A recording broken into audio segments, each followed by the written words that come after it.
Yeah, man, you've been around for all of it, man, pretty much. Man, you've been right there in the center of it all, participating and spectating. I gotta ask you this just from a fan point of view, man. Can you give me a story, man, when the Loonies got today, when that song 5 on it hit its highest peak and y'all on the road, man, you was on road with Biggie and all that, a story from a tour. Nah, shit, man. We got a couple, man. We was getting blamed for everything. All right, one situation happened. I don't know where the fuck state we in or whatever. But, anyway, we backstage just chilling and shit, drinking or whatever, smoking and shit. Police raid our room, you know, looking for a motherfucking chain, you know what I mean? A big ass, you know, chain, saying that we beat the police up, or off-duty police up with a chain. We like, we ain't wearing no fucking chain. I'm talking about like the fucking fence chain, not no fucking necklace chain. Got beat with a fucking fence chain. Chain. Nigga got hit with a lock, right? A chain with a lock at the end of that motherfucker. Got boo-bop. So they came to our room trying to arrest us and shit, right? So they put us all in the van, search our shit, can't find it. You know what I mean? Let us go, man. Motherfuckers drive off. We like, man, who the fuck? We like, fucking Tretch, man. That's the only nigga that wear the big ass shit around his neck.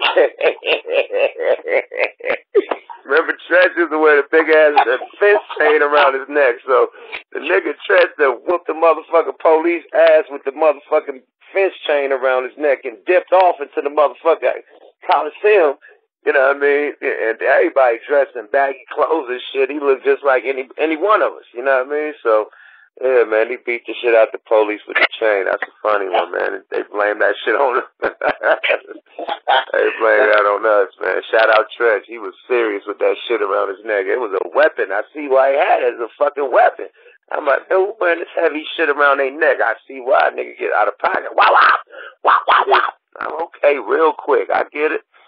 Yeah, that's one scenario, though. You know, there was another scenario where I think we was in Sacramento, man. This is right when niggas squashed the beef between 40 and Biggie. Because 40 and them came up there like 50, 100 deep, ready to tear that motherfucker up. So we had to, you know, really get them two together in the room and really squash that, man, you know, so the show could go on. Other than that, the tour was going to end in Sac. Anyway, so we fast forward that. We get back to the hotel. Now, no, we in two different hotels across the street from each other. Junior Mafia and Biggie and them was over here. And all the other opening acts and shit is on the other side. Us and with Dina Howard and all the other motherfuckers. Yeah, Missy on tour with us, Timberland. This one they was like coming up. This one Devontae Swain had them. Yeah, Timberland, Missy, Tink, all the motherfuckers. They all stay in a hotel with us. So boom, we go over, I fuck with Lil C. I was selling all the weed on tour and shit. That was my little hustle. Fresh off the block on tour, I was still trying to get it. So boom, niggas called me to the room to buy some weed. So I sell the niggas the weed, they start smoking, right? Niggas playing what was popping back then. I think it was a Sega Genesis or some shit, or Nintendo, anyway. So niggas playing in the hotel room and whoop, whoop, whoop. Long story short, the motherfucking hotel room catch on fire. We out. I've been gone. I done dropped the weed off. Them niggas playing video. I'm back at my hotel room. That hotel room catch on fire. Them niggas put the whole top floor on fire. Oh, God. Motherfuckers.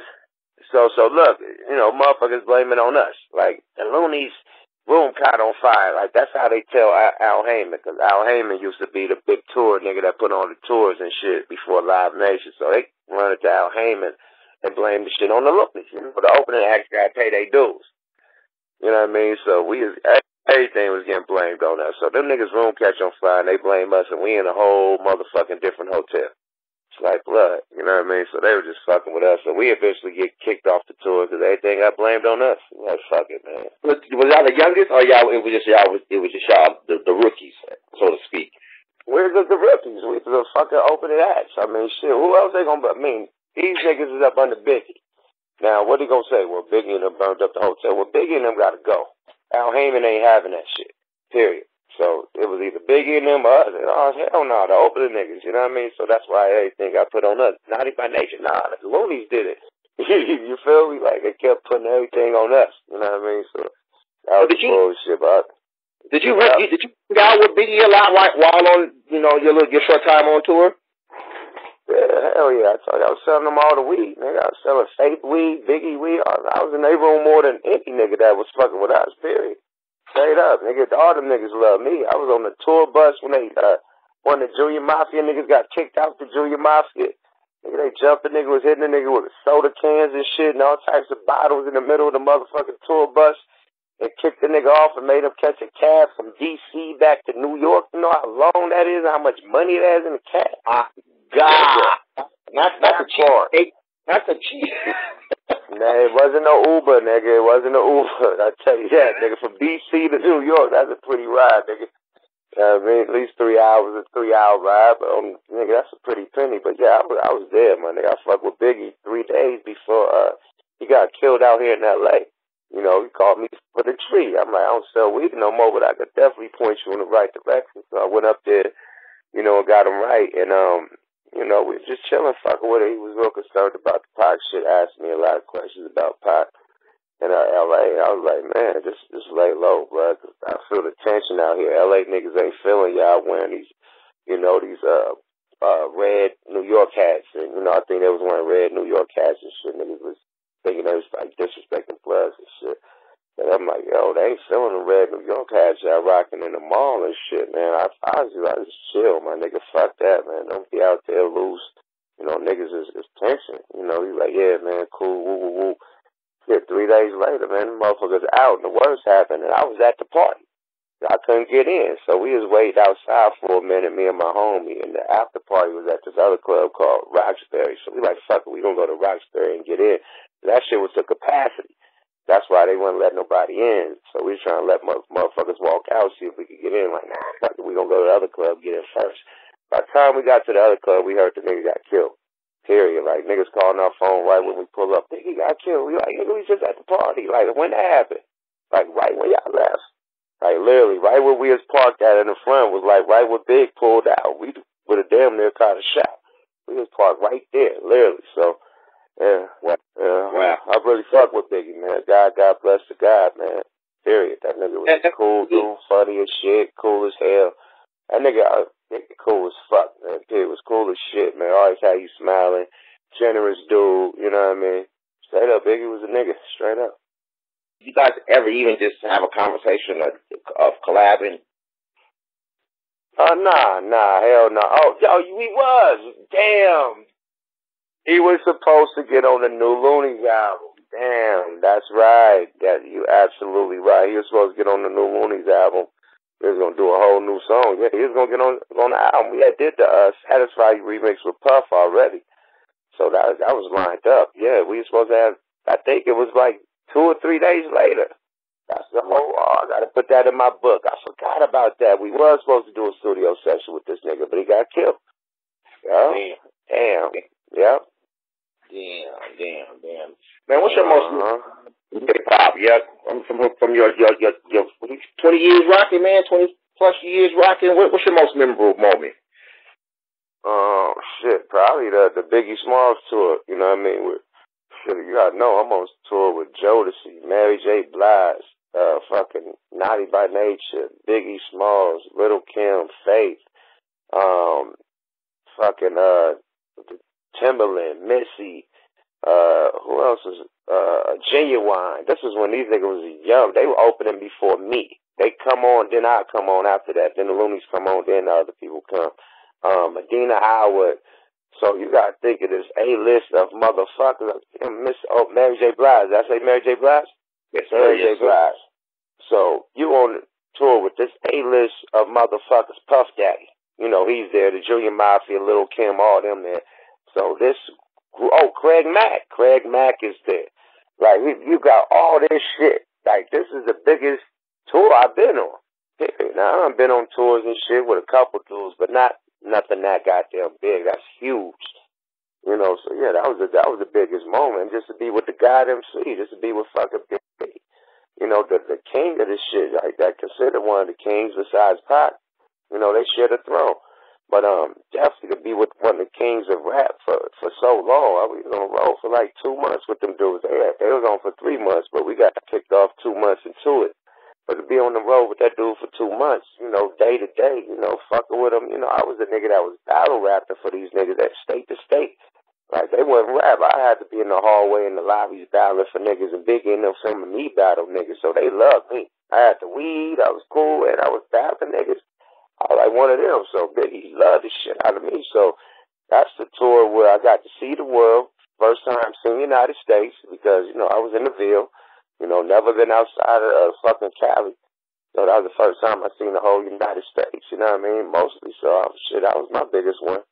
You know, man, I got that one question, man. Everybody want to know from Mr. Sickness, man. It's the J Diggs situation. Is it patched up? Have y'all talked? Have y'all got to work it out and get everything right? Man, yeah, man. Diggs real cool, man. We've been squashed that, man. Like, I think literally, like right before the Jagger funeral, we really was able to chop it. You know what I mean? And really just put that shit to the side, man. So shout out Diggs, man. Free Diggs if he ain't free.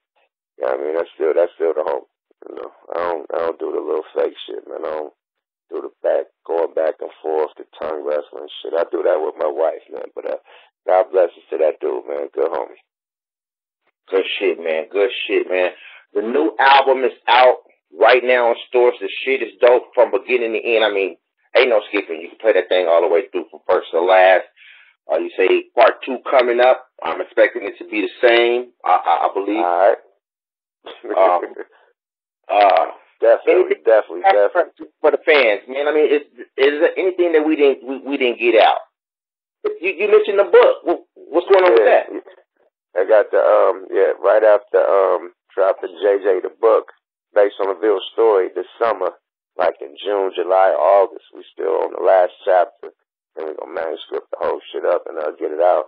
But doing the book, man, and the book goes more into depth about, you know, it's more than just me talking about the Ville, just basically my whole life, you know what I mean?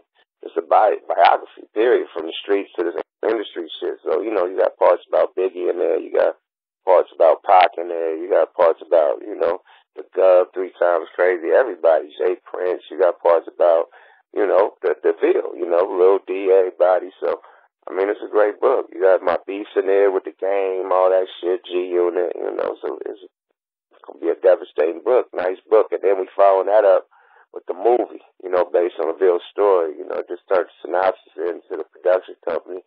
We're trying to get a budget for it. As soon as we get the budget approved, we're going to full production mode. So we're doing the book and the movie, you know, for JJ, you know, straight up. So everybody heard the album, was like, yo, this needs a movie. It sounds like a fucking musical movie already. It sounds like an audio movie. It needs the visual, period. I said, I agree. I already wrote the book, so, you know, we just gonna leave it like that, you know. Keep it going. You got your platinum plaque? 5 on it? Come on, man. Platinum plaque. I got they dug out the Appalachian platinum plaque. That's my latest plaque, man. That Appalachian went platinum on that. So, yeah. A lot of hardware on the wall, man. It's always the motivation and fan appreciation, you know, just let you know that fans really appreciate good music, you know, straight up. Shit, man. Before we go, man, I gotta ask. I did have a member on here who wanted to know, Clack, man. Gov, you've been mentioning several times. What's up with the Gov? Gov locked up. I don't know how many years he got. You know, I really don't know the particulars of his case. Because I've been left in the dark. You know, a lot of people ain't been calling me and updating me on the situation. But I heard he's doing fine, though. A couple of my people talk to him. Nels go talk to him like daily. Him and Nels talk a lot on the phone. But he in good spirits, and I think he's trying to get his appeal going. You know, but yeah, Gov was a boss. You know, period. Anybody in the Bay would tell you that Gov was a boss. You know, known all over that motherfucker. Period. You know, so you know he was a part of molding. Well, help. You know, putting, you know, Tupac onto the game about Oakland, him and Richie Rich. When he started coming to Oakland, he was hanging around, you know, Richie Rich and Pac, you know, who really gave him that Oakland game. You know, you see, you know, with Rich and Pac, you know, with Gov and you know, them dudes, you know, just rocking them Rolexes and, you know, Rolex chains and the Rolex bracelets and shit, you know, influenced Pac. And he started, you know, rocking rings on 8 fingers, Rolexes and shit. Bald head, all that, you know, that's the Oakland thing. You know, we call it the Louisville. You know, that started in my hood, the Ville. You know what I mean? When niggas was wearing perms and shit in the 70s and, you know, finger waves and shit, my niggas in my hood was rocking ball heads, you know, called the Louisville, just to be different. You know what I mean? So niggas, everybody started rocking ball heads around Oakland. So when I got out there, he got the ball head too, you know, but that came from hanging with my cousin, the Gov. So Gov's legendary, man, period, you know, for those who don't know. Man, you just gave me one more, man. I've been meaning to ask. Richie Rich, man. What's up with the OG? Is he doing? Yeah, he's out. Yeah, Richie Rich is out. He out right now. I think he's on house arrest on that ankle bracelet. He's doing new music. I've been seeing him in the studio with Mr. Fab, a little bit of everybody. So look for new music, man. I seen him put out a new video he about to have coming out. So yeah, Rich tapped in. He back fucking with it. So expect some new music to come from him too, man. Definitely. Good shit, man. That's dope. Any last words, man? The album is stores. When is the what's the date for Volume 2? I don't got it yet. I gotta turn this bitch in. I know the masters is about to be done like in the next couple of days. Once I turn it in, I'll get a date. So it should be in the next couple of weeks. You know what I mean? Definitely by the end of the month. You know, definitely. You know, so everybody, you know, stay tuned for that, man. That motherfucker gonna have what it got, 40, Too Short, fucking Jay Stalin, Stevie Joe, who the fuck else? I got Lloyd, the singer Lloyd from Murder Inc. I got what's a nigga named Clyde Carson, Bobby Brackus, shit, who else I got? Smoke Dizza, Mad Lion, who else? Oh, of course, the regime. Who else? Yeah, that motherfucker got a shitload of people. I got a surprise artist on there that I ain't gonna tell nobody. I just gonna have to hear that. You know, a special super guest star on that motherfucker. I just gonna have to hear it when it come out. I ain't gonna spoil the surprise. You know, I already told you the regime back gave one of the surprises. I can't give you anything. So the super surprise on the album. You'll get it to hear about it, definitely, man. But JJ Banks on Ville Story Part 2 dropping this month, my nigga. Stay tuned. Indeed, man. We appreciate you taking the time out, man, and giving us this interview, man. We see you rocking everywhere, man, on the internet now, man. Keep doing your thing, man. Smoke a lot radio when y'all do that. Yeah, we're gonna get that back up and popping. You know, I'm doing this rap shit right now. I had to take some time off of Smoke a Lot Radio, but we talked some business with Dash Radio. They're supposed to be giving us a slot up there. Then we're gonna bring back the podcast too. So I say like in the summer when I tone down a little bit, but right now I've been doing so many shows that torn off the album is ridiculous. So as soon as this shit turned down a little bit, I could get back in the podcast and the radio thing and do my 1-2. You did. You have a blessed night, my G, man. Thanks for the interview, man. I ain't been on sickness in a minute, man. It's been real. You know, I always fuck with y'all. Been fucking with y'all since day one, man. So since y'all began doing blogs and shit, all that, what this shit is called, the bloggers, what was it called, the chat rooms and shit, all that. Yeah, so it's good, man. Good to be back on Sickness, man. Y'all be cool. Yo. It's your boy Yuck Mouth rocking out on sickness.net. Keep it logged in and keep mobbing. Yada da. Bye.